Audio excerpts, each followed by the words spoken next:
Desmond Tutu, The Laugh That Fought Apartheid, 1931 to 2021. Some people fight injustice with anger.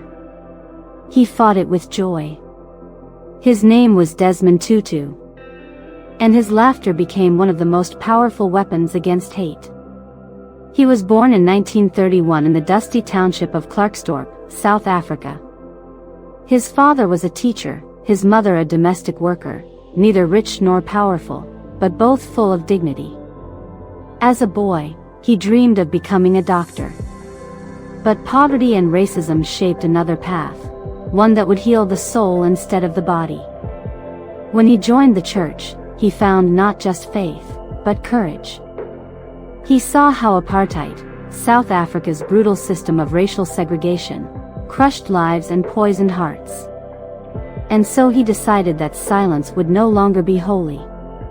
If you are neutral in situations of injustice, he said, you have chosen the side of the oppressor. Desmond Tutu became an Anglican priest, his white collar standing like a beacon of conscience in a dark time. His sermons were full of fire and humor. He could make people cry and laugh in the same breath. He told them that God had no favorites, that every child, black, white, rich, or poor, was made in the same divine image. In the 1970s and 1980s, while violence consumed the country, Tutu became a global voice of resistance.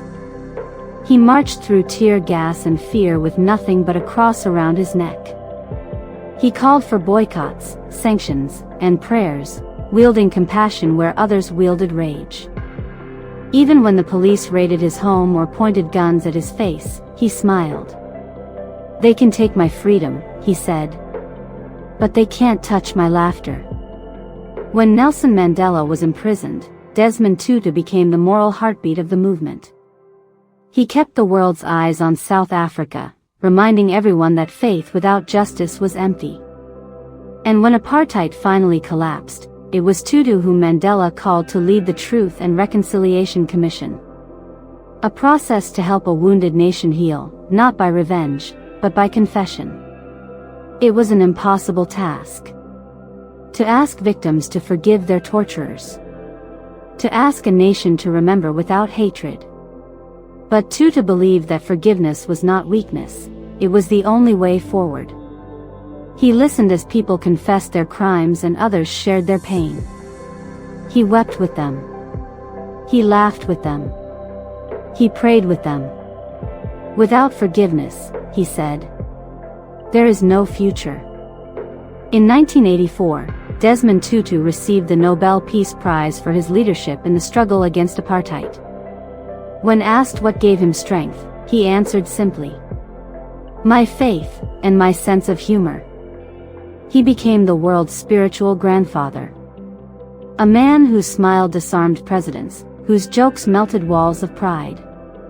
He fought for equality, LGBTQ+ rights, and environmental justice long after apartheid ended. And even as his health declined, his spirit never dimmed. When he passed away in 2021, at the age of 90, South Africa wept, but also smiled. Because even in death, Tutu's joy remained contagious. He once said, do your little bit of good where you are. It's those little bits of good put together that overwhelm the world. And he lived exactly that.